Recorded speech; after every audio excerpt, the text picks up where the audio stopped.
everyone, I'm Allie with Potomac Beads, and in today's tutorial I just wanted to show you the techniques and the tips for ending your leather necklaces. Whether or not you're actually making this a bracelet or a necklace does not matter, and different types of cording will still apply to this as well. But if you need to figure out how to end a cording or a piece of leather, watch here for a lot of the different details and the options for creating those ends. So there are lots of different options when it comes to ending the cording, and I thought I'd go over some of those for you. There's the traditional way, which is just going to be with that cording end to actually do a slip knot.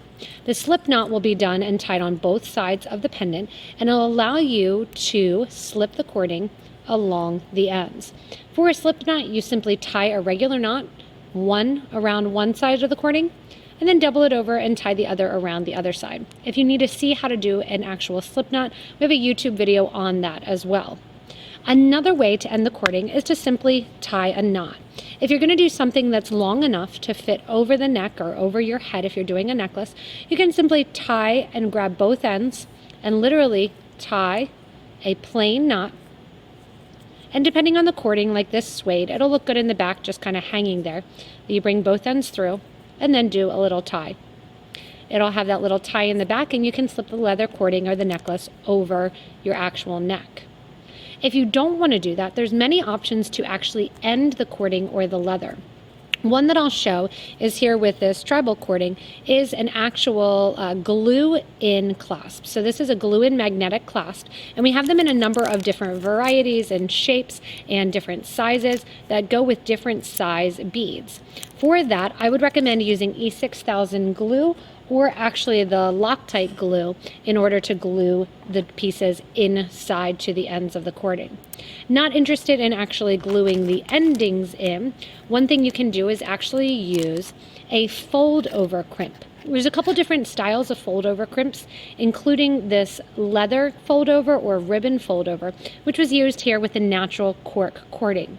It is then just used with jump rings and a clasp to hook together.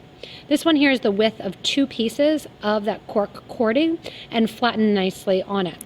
When you're looking at this type of finding, it has little jawls on the inside. You can see those little jawls or those little sharp edges kind of catch on to the end of your suede, your leather. And once you press that down and pinch that down, that's going to hold the leather and keep it from opening. Whether or not you use glue in with that, that's kind of up to you. And like I said, it's going to matter more so what the actual size is. So with this one here and this suede cord, I would take 2 pieces of suede cord to go this distance. There's different measurements from 6 to 8 to 12 millimeter and in between of a lot of these different ribbon or cording ends.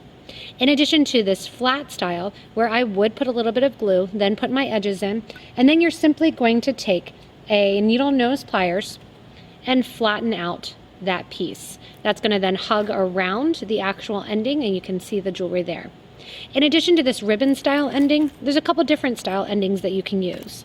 One used like this suede on the satin cord is going to be just glued inside of the ending. You can see a little bit of glue there on the actual exterior, and then it has just this little ending or that little bullet that goes on the end. Nothing else happens. You don't do any crimping or flattening out. It literally is just glued on in there. Another thing that you can use is going to be, again, coming in multi-sizes, most of these things. These are just the coiled ends. So they're literally just a coil, and then they have the last coil turned up so you can hook on or grab on to your ending and your clasp, and you can add a lobster or whatever type of clasp you want on there. To work with these, what you're going to do is take your leather or cording and make sure that you have the appropriate size for the cording. Put your cording into that end here, and I think I need to go bigger with this guy here. So I'm going to go bigger. Yep. Put my leather into the end there. And once my leather kind of hits the top there, it's going to come out right along the top of that actual clasp. You'll be able to see it. You're going to glue this in, again with that E6000 or Loctite. And then at the very end, you're just going to take your wire, or your pliers here, and just after doing that glue, give a little pinch to that last little loop. You can see that pulls that last little loop in, just that tiniest little bit, and that hugs onto the leather and allows it to not come off. Usually it even allows it to not come off without any glue, so I'm not going to be able to get this off. You just need to make sure whatever clasp you're using, if you're using a bail or you want to put a specific pendant on it, you're going to need to make sure that the ending is going to fit over the end of your necklace or the end of your cording. Like I said, I'm showing different types of cording here because this is not just for leather or suede or satin. Most of the time these endings are going to be used for multiple different things. In addition to that, there's the glue-in options. You can either glue in like we showed earlier with the little bullet ends. If you're doing larger cording, you may use an end cap to glue in there. If you have a thicker bolo cording, again, use that glue and glue on in. Or they even come smaller. So there's these barrel ends that are going to be smaller in size to work with the smaller leather and the smaller cording. In addition to that, there's also the simple fold-over end or the tiny fold-over end. I have one here in copper that's going to be quite similar to the actual ribbon ending, but when looking at the ribbon ending, it's kind of wider and you flatten it out and squash down. When looking at this one here, you can see it has a little bit of a spike there right at the top. And then what you're going to do is fold one end over the other. So if I happen to put the suede cording in here, I'm going to kind of line it up right along the end there. You're going to take your pliers, and you can use glue here if you want. You don't have to. You're going to fold one end down in towards the middle. You can see half of that is down now. Then I'm going to flip to the other side and fold down that other side over top.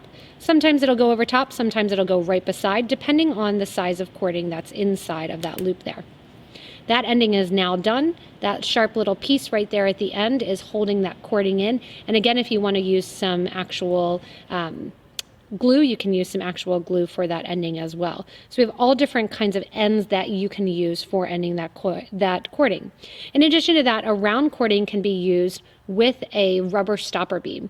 So I have the rubber stopper beads here that you're going to feed your cording in one way and then the other way, and that's going to act as a slip knot to actually move this around the cording. Again, this is going to come in multiple sizes, both small and a little bit larger here. That way you can end the different size cordings when you're working with them. Again, it has a little bit of rubber here. I grabbed this one so you could see it. I pulled the rubber out a little bit.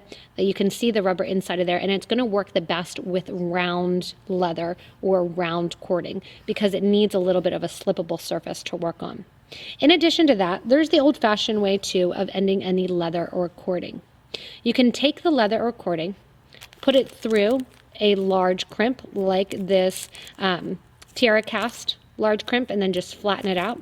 Or what you can do is take the leather or the cording, fold it over. You can use a jump ring if you want to, and just take some wire, I would say 20 gauge to 24 gauge, and literally twist the wire around, creating your own coil around the end of the cording.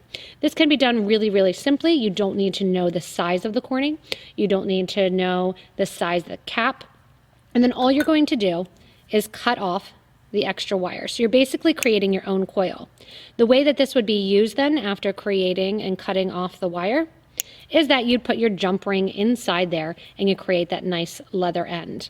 Again, for many of these things, glue is optional. I would cut down the cording so it kind of ends right there. And if you want to, just like the coil, you can take this and flatten it out a little bit as well. Flattening out and making sure that end piece is flattened as well. So there's multiple different ways to end cording, to end it simply, to end it nice, to end it that it's a little bit funkier, or with the materials that you have on hand. So whether or not you're using glue-ins, whether or not you're using coils, foldovers, or even just some wire, hopefully this will teach you how to end off those different types of materials and those different options of cording to hang your pendant on or make your bracelet out of. Thanks so much for watching this video on how to end your cording. Remember that there's lots of different options in cordings and lots of different options in clasps. Whatever you choose is definitely based on your preference and based on your design. If you need any of the materials that were shown in this video, you can look below the video near that like button for links to purchase from us at PotomacBeads.com as well as PotomacBeads.eu. So whatever method you use to end your cording or your leather, have fun and make it your own. If you want to, you can also subscribe to this YouTube channel. You'll get regular updates from us when we come out with new tips, techniques, and things that you should know. Thanks so much for watching, and happy beading, everyone.